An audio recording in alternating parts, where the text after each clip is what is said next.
Hello friends, welcome back. This is Pankaj and you're watching Investing with Pankaj. पिछले कुछ समय से जो छोटे स्टॉक्स हैं, स्मॉल एंड मिड कैप्स, वो बहुत अच्छा परफॉर्म कर रहे हैं. कई स्टॉक पिछले एक साल में 4 गुने 5 गुने और कई स्टॉक्स ऐसे हैं जो 2 साल में 10 गुने भी हो गए हैं. And if I tell you that there are stocks which have become 100x in less than 2 years, 100 गुने से ज्यादा हो गए. मतलब अगर आपने 1 रुपया लगाया है और 2 साल से भी कम समय में 100 गुने हो गए, 100 रुपीज हो गया. वो 100 रुपीज लगाए थे तो 10,000 रुपीज से ज्यादा हो गए. Will you believe me? This is what we are going to discuss today. At one level, the small and mid caps have done phenomenally well. But if you go a level deeper, there are even smaller companies which have done far better, but not all of them. And that is what we have to remember. Not all of them is the statement, is the key point here.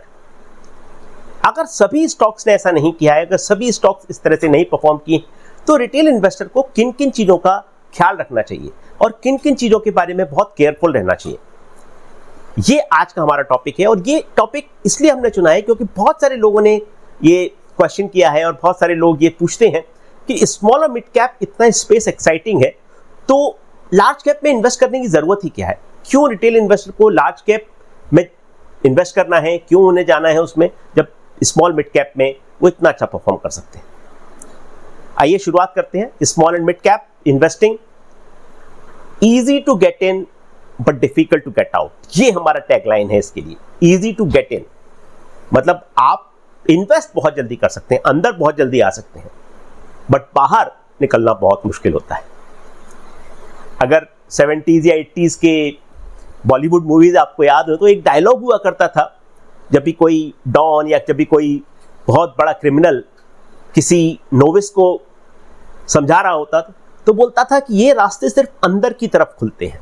मतलब आप जुर्म की दुनिया में अंदर आ सकते हैं, सिर्फ बाहर नहीं जा सकते. And there are lot of examples like that in movies where somebody who is tired and who is fed up of that kind of lifestyle, who wants to exit the life of crime, but the boss or the godfather will not allow that to happen.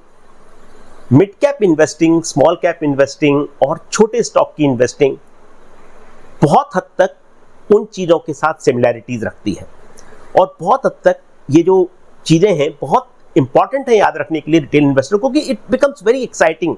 It becomes very interesting for a lot of people that why you have to invest in large caps when there is so much return available in the small caps. अब आप ये image देखिए, ये एक हमारा clue भी है इसमें नीचे कि ये महाभारत का जो वॉर है वहाँ से ये इमेज इंस्पायर्ड है और ये बहुत रेलेवेंट है हमारे टॉपिक के लिए और वो डिस्कस हम करेंगे, लेकिन बाद में करेंगे. आप इन इमेजेस को ध्यान में देखिए, क्या आप देख रहे हैं इनमें और ये किस चीज को रिप्रेजेंट कर रहे हैं, क्या चीज दिखाई जा रही है इसमें. और ये जो चीज है इसका बहुत इंपॉर्टेंट कनेक्शन जो अभी तक हम डिस्कस कर रहे हैं उसके साथ आपको मिलेगा. But this is a quiz and this is a question for you to ponder upon and this is something which we will discuss later as well. अब आप देखिए कि जो छोटे स्टॉक्स हैं उनके बारे में हम इंडेक्स के एग्जांपल भी देखेंगे और ये जो चीज है हम देख रहे हैं कि जैसे लार्ज कैप के जो एग्जांपल्स हैं, जैसे कि निफ्टी 50 है या सेंसेक्स है या निफ्टी नेक्स्ट 50. निफ्टी नेक्स्ट 50 मतलब अगर नंबर 1 से लेकर नंबर 50 तक की कंपनी लार्ज कैप जो होती हैं वो निफ्टी 50 में होती हैं और 51 से लेकर 100 तक की जो कंपनीज होती हैं उनको नेक्स्ट 50 कहा जाता है, मतलब अगला 50. उसके कंपैरिजन में अगर आप देखें कि मिड कैप इंडेक्स है या स्मॉल कैप इंडेक्स है या एसएमई है, वो कैसा परफॉर्म कर रहा है. Let's look at that. अब ये जो चार्ट आप देख रहे हैं निफ्टी का चार्ट है और उसके साथ में निफ्टी नेक्स्ट 50 को कंपैरिजन कर रहे हैं पिछले 1 साल में और पिछले 5 साल में. जो लेफ्ट में आपको दिख रहा है वो 1 साल का कंपैरिजन है और राइट में जो आपको दिख रहा है वो 5 साल का कंपैरिजन है. अब ये दोनों इंडेक्स हैं, जैसा कहा कि 1 to 50 तक की कंपनी और 51 to 100 तक की कंपनी पिछले 1 साल में जो नेक्स्ट निफ्टी है वो बहुत अच्छा परफॉर्म किया है, लगभग 2.5 टाइम्स रिटर्न. मतलब अगर 25-26% का रिटर्न आपको निफ्टी में मिला है पिछले साल भर में, तो आपको नेक्स्ट 50 में 60% से ज्यादा रिटर्न मिला है. अगर आप 5 साल का टाइम फ्रेम देखें तो 5 साल के टाइम फ्रेम में वो अंतर उतना ज़्यादा नहीं है, अच्छा है फिर भी, 1.5 गुने से थोड़ा कम है, 125% for Nifty and 175% for next 50, but still the result in 1 year is spectacular. तो अगर आप इसको 2 भागों में तोड़ दें, अगर आप पहले 4 साल का रिटर्न देखेंगे और पिछले 1 साल का रिटर्न देखेंगे तो 5 साल टोटल होता है। पहले 4 सालों में जो रिटर्न होगा लगभग सिमिलर होगा, और पिछले 1 साल में इतना फर्क आ गया है, पिछले साल में इतना चेंज हो गया है कि निफ्टी के कंपैरिजन में नेक्स्ट 50 लगभग 1.5x रिटर्न दे रहा है, उससे थोड़ा कम। अब आप देखिए ये कंपैरिजन निफ्टी मिड कैप के साथ किया जा सकता है। निफ्टी मिड कैप को अगर निफ्टी से कंपैरिजन करेंगे तो मिड कैप जो है वो 45% रिटर्न दिया है पिछले साल भर में, और 25% के आसपास निफ्टी ने दिया है। अब ये टाइम फ्रेम हम बढ़ा के 1 साल की जगह 5 साल कर दे तो जो मिड कैप का परफॉर्मेंस है वो अमेजिंग है, 280% के आसपास। मतलब again it's more than twice of what Nifty 50 has delivered, and this is important because when you compare कि किस टाइम फ्रेम में कौन सी चीज अच्छी करेगी, ये कोई गारंटी नहीं है। जैसे कि निफ्टी का जो परफॉर्मेंस है उसके कंपैरिजन में हम नेक्स्ट 50 को कंपैरिजन कर रहे थे, और जब मिड कैप को कंपैरिजन कर रहे हैं तो आपको लगेगा पिछले 1 साल में मिड कैप की तुलना में, मिड कैप के कंपैरिजन में नेक्स्ट 50 ने ज्यादा अच्छा परफॉर्म किया। Can very well happen, it happened. So मतलब यह है कि रोटेशन जो होता है इधर से उधर परफॉर्मेंस का, वो हमेशा चलते रहता है, बट फिर भी छोटे कंपनीज बेटर परफॉर्म कर रहे हैं। Let's look at the small cap index BSE का। स्मॉल कैप इंडेक्स में अगर आप देखें तो जो बीएसई का सेंसेक्स है, बीएसई सेंसेक्स को अगर हम कंपैरिजन करेंगे एस&पी के स्मॉल कैप इंडेक्स से, तो आपको देखने को मिलेगा कि ये जो इंडेक्स है लगभग 50% का रिटर्न दिया है कंपैरिजन टू बीएसई सेंसेक्स जो कि 22% का रिटर्न है, 22% के कंपैरिजन में 50%। Amazing, like almost 2.5 times. पिछले अगर 5 साल का रिटर्न देखेंगे तो 5 साल में लगभग 3 गुना है, 118% के कंपैरिजन में 330%। तो आप देख रहे हैं जैसे जैसे रिटर्न बढ़ता जा रहा है वैसे वैसे कंपनीज छोटी होती जा रही है। 280% के आसपास 5 साल का रिटर्न था मिड कैप के लिए, और ये स्मॉल कैप का रिटर्न 330% है। अब हम देखते हैं कि ये तो बात हुई स्मॉल मिड कैप की, और जो कि हम देख रहे हैं कि पिछले साल 1.5 साल में और 5 साल के टाइम होराइजन में, 5 साल के टाइम होराइजन में फर्क है, लेकिन साल भर के टाइम होराइजन में बड़ा मिक्स रिजल्ट है, बड़ा इंटरेस्टिंग रिजल्ट है। अब आप देखें कि इस चीज को अगर आप और छोटे स्टॉक पे चले जाएं, एसएमई स्टॉक, मतलब एक छोटा जो प्लेटफॉर्म होता है, ये मेन बोर्ड कहते हैं उसे, मेन बोर्ड मतलब कि बड़ी कंपनीज के लिए, और छोटा एक प्लेटफॉर्म है जो कि छोटी कंपनीज के लिए है। दोनों उसको ऑपरेट करते हैं बीएसई और एनएसई। तो एनएसई का जो इमर्ज प्लेटफॉर्म है वो, उसके बारे में आज बात करेंगे। तो निफ्टी का जो एसएमई इमर्ज इंडेक्स जो है वो उन छोटी कंपनीज के परफॉर्मेंस को दिखाता है जो कि इमर्ज प्लेटफॉर्म, मतलब कि छोटी कंपनीज, काफी छोटी कंपनीज। और ये जो इसका जो इंडेक्स की कुछ डिटेल आपको दिख रहे हैं कि 2016 से शुरू हुआ, 1000 का बेस प्राइस है, और फ्री फ्लोट मार्केट कैप जो कि बाकी इंडेक्स की तरह से है, और हर 3 साल हर 3 महीने में, हर क्वार्टर में इसका रीबैलेंसिंग होता है, मतलब इसको रिकॉन्स्टिट्यूट करते हैं depending on how the stocks have been doing.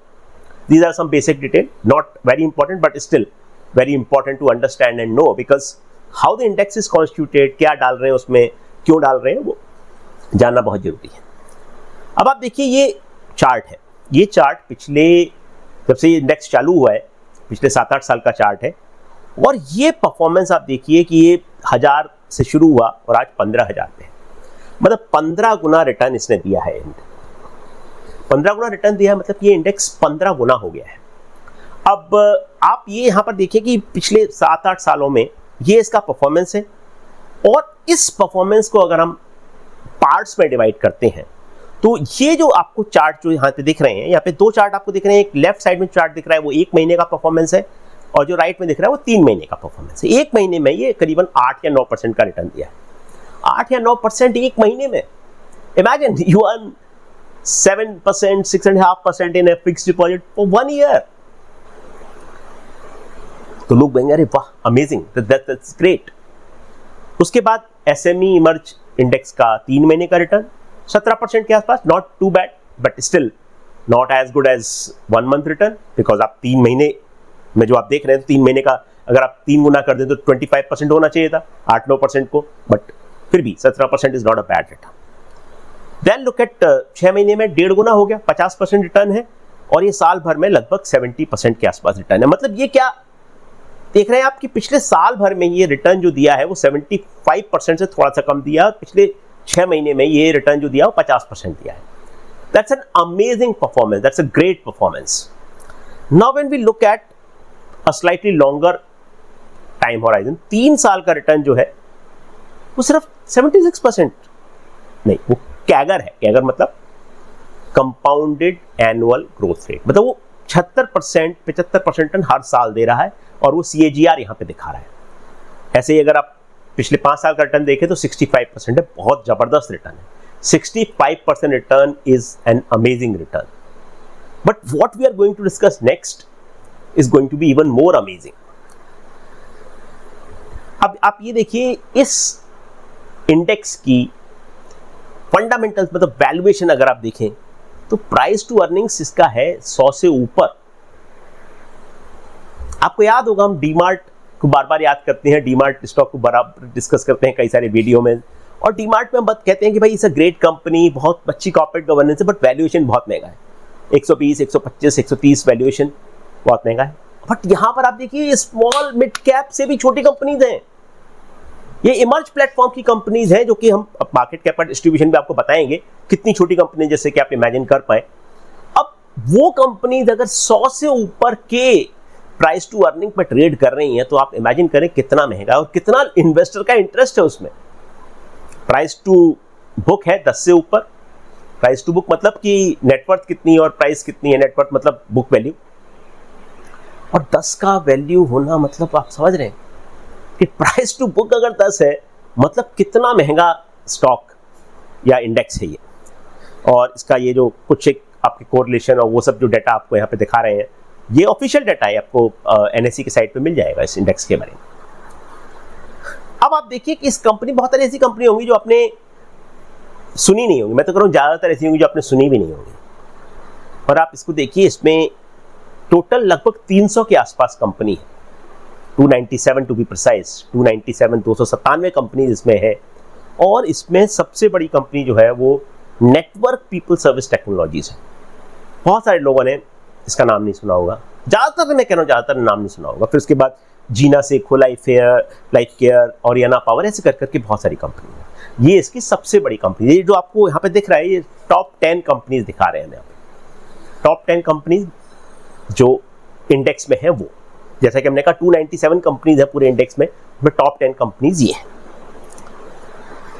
अब इस कंपनी को आप देखिए, नेटवर्क पीपल सर्विस टेक, ये सबसे बड़ी कंपनी है इस इंडेक्स की, 7% के आसपास का वेटेज है। और इस कंपनी का 1 साल का रिटर्न 600% है। 600% का मतलब स्टॉक जो है वो 7 गुना हो गया है। आप देखिए इस प्राइस को, 500 रुपए से भी कम का प्राइस था और 3,500-4,000 पे पहुंच गया।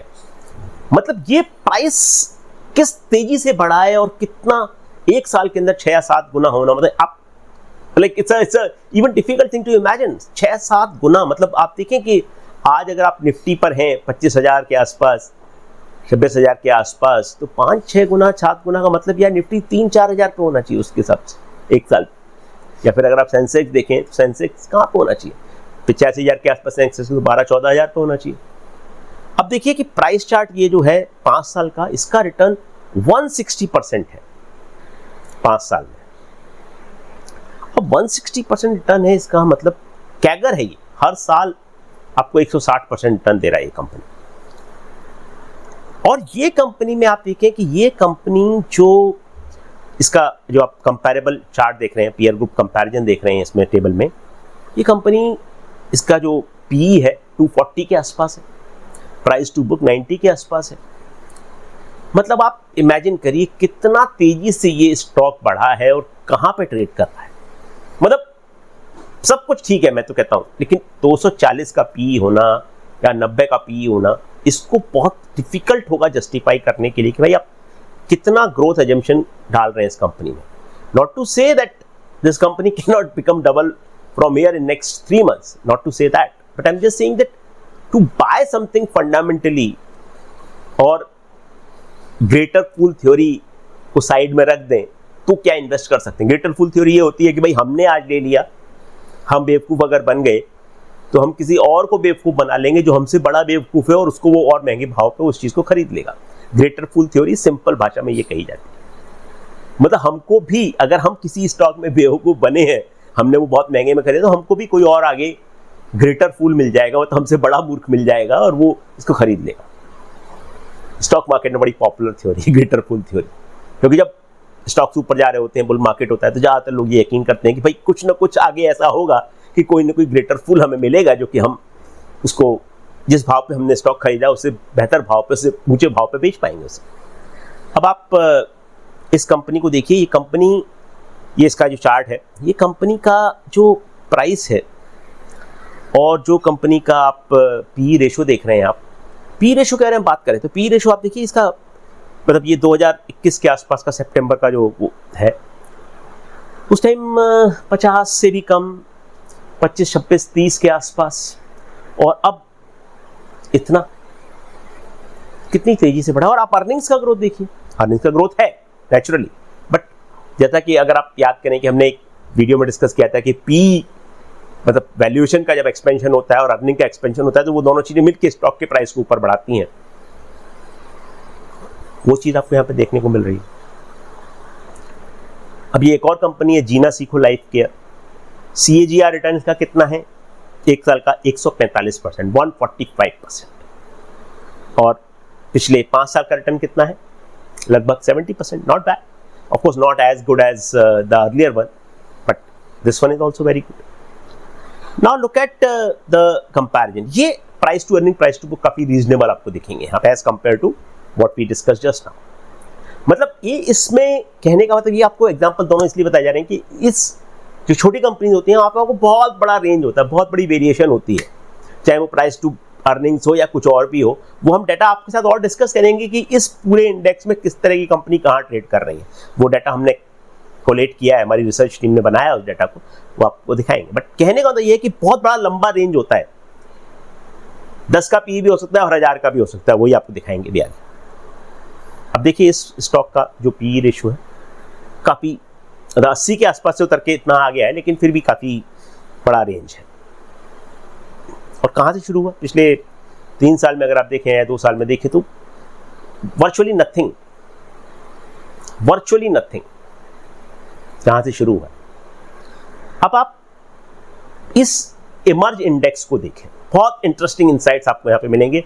ये हमने, हमारे रिसर्च टीम ने इसको फोकस किया कि भाई किस तरह से इसके ब्रेकअप को तो देखा जाए कि इसमें किस तरह की कंपनीज है भाई। तो ये डाटा जो है वो हमें क्या बता रहा है? इस इंडेक्स में 5000 करोड़ से ज्यादा के मार्केट कैप की कंपनीज सिर्फ एक है, 0.3%, और वो कंपनी नेटवर्क सीखो, क्योंकि वो बहुत तेजी से बढ़ गई है। मतलब 5000 करोड़ का market cap is not a small market cap, but the way it has run up is phenomenal and that's why it is a like 5000 crore market cap company. But अगर आप और भी कंपनीज को देखें तो 1000 से 5000 करोड़ की लगभग 18 कंपनीज हैं, 500 से 1000 करोड़ की लगभग 37 कंपनीज हैं। उसके नीचे आप आइए, अब 1000 करोड़ से कम की जो कंपनी है कितनी है? 90% से ज्यादा है इस इंडेक्स में। अगर आप देखें यहाँ पे कि 100 करोड़ से कम की कितनी है? 1/3 से ज्यादा, 108 कंपनीज, 37% के आसपास 100 करोड़ से कम के मार्केट कैप की है। 100 से 300 करोड़, another 30%, 93 कंपनीज। अब इन कंपनीज के बारे में बहुत ज्यादा पता होना या बहुत ज्यादा रिसर्च कर पाना पॉसिबल नहीं होता अक्सर इन्वेस्टर के लिए। तो आज की डेट में कौन सी कंपनी 3 साल बाद कितना अच्छा करेगी, उसको समझ पाना बहुत मुश्किल है। कोई काफी छोटी कंपनी, जैसे आप देख रहे हैं ना कि 1000 करोड़ से मार्केट कैप की जिन कंपनीज की बात कर रहे हैं, जो कंपनी 1000 करोड़ से कम के मार्केट कैप की है, उनका 90% से ज्यादा वो है। मतलब सिर्फ 19 कंपनी ऐसी हैं 297 में से जिनका के मार्केट कैप 1000 करोड़ से ज्यादा है, बाकी सब 1000 करोड़ से नीचे हैं। और 500 करोड़ से नीचे कितनी है? 500 करोड़ से नीचे अगर आप देखेंगे तो कंपनीज की संख्या लगभग 80% के आसपास है। अब 80% कंपनीज अगर आपकी 500 करोड़ से कम मार्केट कैप की है, तो उनके बारे में रिसर्च कर पाना, उनके बारे में समझ पाना, उनके बारे में एक अच्छी अंडरस्टैंडिंग डेवलप करना उतना आसान काम नहीं होगा इन्वेस्टर के लिए। प्राइस टू अर्निंग्स देखें, वैल्यूएशन देखें, भाई ये 4 कंपनी है जो 1000 से ऊपर के प्राइस टू अर्निंग्स पे ट्रेड कर रही है। 1000 से ऊपर, मतलब अगर आप अर्निंग्स को पैमाना बनाए तो 1000 साल से ज़्यादा लगेंगे प्राइस को रिकवर करने में। मैं ऑफ कोर्स अज्यूम कर रहा हूं कि अर्निंग नहीं बढ़ेगी, 1000 साल से ज़्यादा लगेंगे। और 100 से 1000 तक के पीई पे कितनी है? 34 कंपनीज। तो आप देखेंगे बहुत सारी ऐसी कंपनीज हैं जो कि बहुत महंगी भाव पर ट्रेड कर रही हैं और उनका मार्केट कैप ज़्यादा है। मतलब वो जैसे बलून में हवा भरी जाती है उस तरह का सिचुएशन है कि मतलब लाइक पी इतना बड़ा हो गया है कि वो कंपनी मार्केट कैप में काफी आगे पहुंच गई। ठीक है, 10 से भी कम की कंपनी है 24, बट ज्यादातर कंपनी आप देखेंगे 50 से लेके 50, जो अब देखिए इंडेक्स का जो निफ्टी या सेंसेक्स का जो पी है वो 25-26 के आसपास अगर है तो 50 से ऊपर हो गया, मतलब दुगने से ज्यादा महंगा हो गया। और दुगने से ज्यादा महंगा कंपनी कितनी है? लगभग 100 कंपनीज।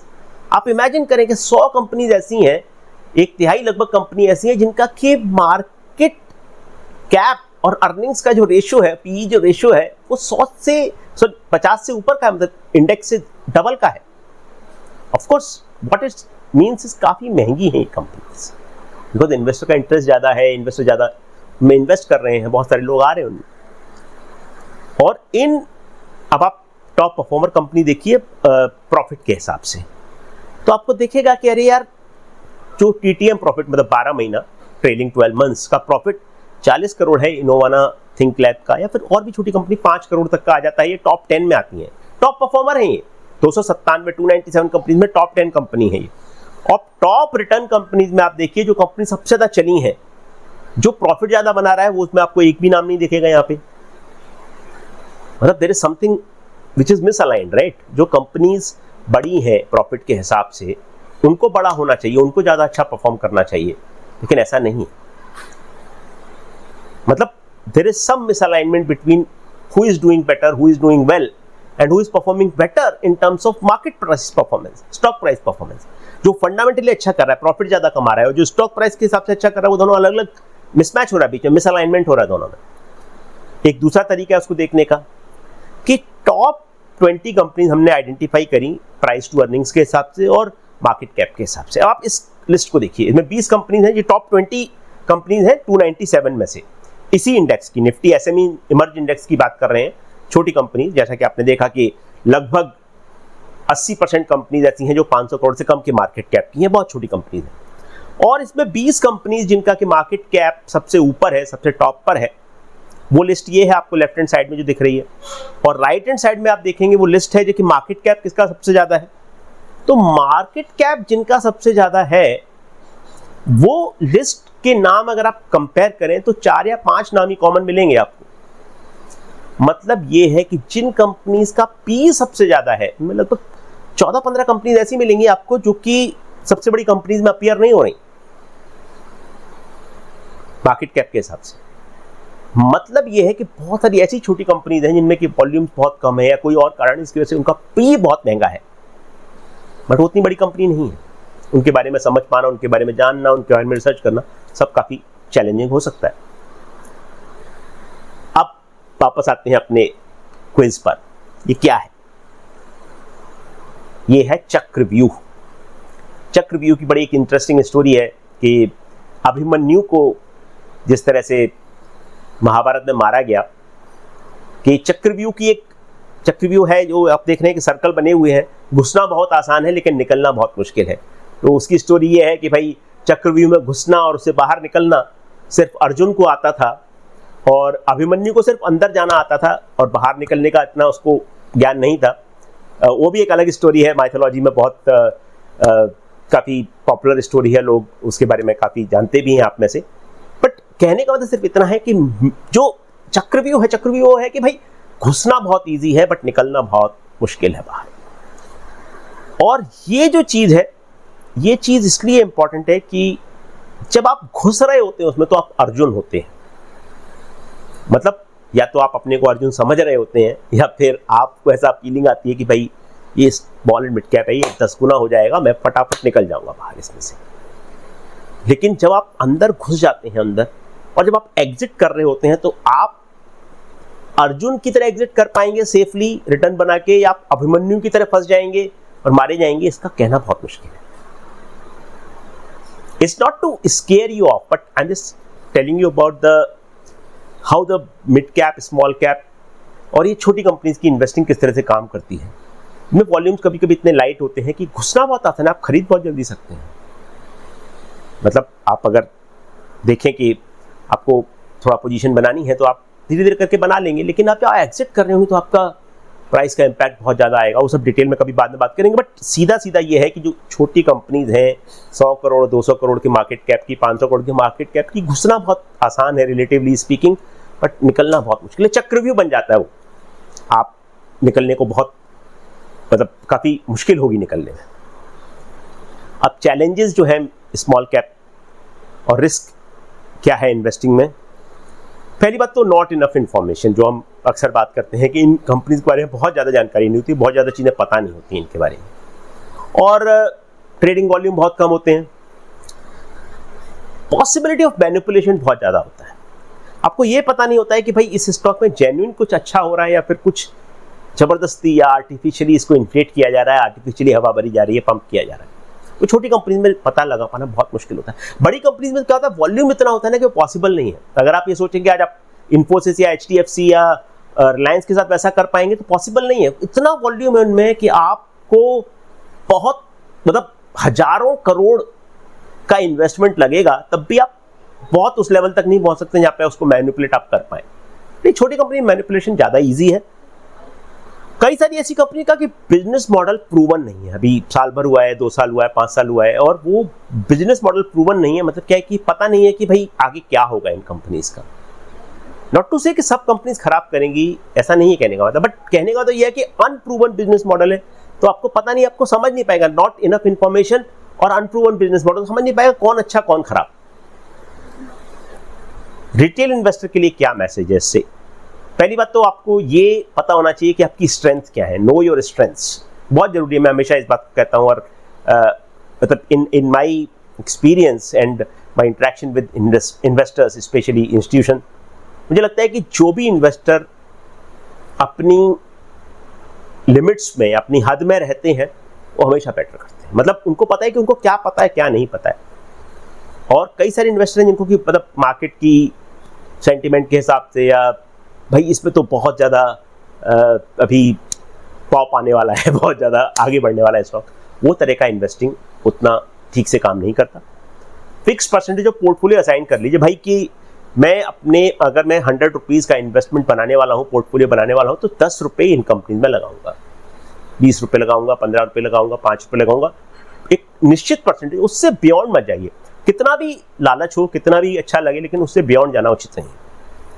मतलब don't get greedy, as simple as that. कि जब आपको लगे कि भाई अरे ये तो 100 गुना हो गया, ये 50 गुना हो गया, ये 10 गुना हो गया, ये 20 गुना हो गया, वो सब स्टोरीज जो हैं वो बहुत सिलेक्टिव हैं और हाइंडसाइट बाइस। मतलब आप देखते हैं ना 20/20, हाइंडसाइट इज 20/20। पीछे देख के कहना हुआ था अरे बॉस तो कंपनी होने ही वाली थी, बट पहले से कहना ये ऐसा हो पाएगा बहुत मुश्किल है। फिर रिस्क टॉलरेंस आपको पता होना चाहिए, आप कितना पैसा, मतलब आप जब इस छोटे स्टॉक में पैसा लगा रहे हैं तो आपको ये पता होना चाहिए अगर ये पैसा डूब भी जाता है तो आप क्या वो रिस्क ले सकते हैं, मतलब क्या वो रिस्क टॉलरेंस है आपके पास। And that is very important for investors to know. Again, it's not a buying and selling advice. Whatever we are doing and sharing with you is for understanding, for knowledge, for education purpose. There is no buying or selling advice from us, and you have to do your own research to invest. But हमारा जो purpose यही है कि theoretical concept को practical insights के साथ, practical example के साथ मिला के आपको discuss करें आपके साथ और आपके साथ share करें, ताकि आपकी investing जो है वो बेहतर हो। और इन्वेस्टिंग जो है it's like a, I would say it's like a medical profession, it's like any other profession where you have to practice. अगर आप किसी 70 years old, 80 year old doctor के पास भी जाते हैं तो बोलते हैं कि वो प्रैक्टिस कर रहे हैं। मतलब प्रैक्टिस मतलब ठीक इस चीज़ को और समझ रहे हैं, इस चीज़ को और जान रहे हैं।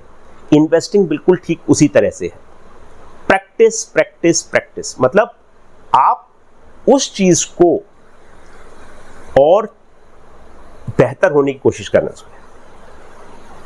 मतलब 70 years old doctor, 80 year old doctor या lawyer, they are still practising. उनके लिए वर्ड यूज किया था, लॉयर प्रैक्टिसिंग, डॉक्टर्स प्रैक्टिसिंग। मतलब वो इन्वेस्टिंग भी उसी तरह से ही है, प्रैक्टिस कर रहे हैं आप बेहतर होने की कोशिश कर रहे हैं, आप बेहतर इन्वेस्टमेंट डिसीजन। और ये कैसे होगा, आप थ्योरेटिकल कॉन्सेप्ट को जाने, उनको प्रैक्टिकल इंसाइट्स के साथ, प्रैक्टिकल एग्जांपल के साथ मिला के तब समझेंगे तो आप डेफिनेटली बेटर कर पाएंगे। Best of luck, thank you so much, and we'll meet you soon with a new topic, with a new idea. Till then, goodbye. This is Pankaj and you are watching Investing with Pankaj. Thank you so much.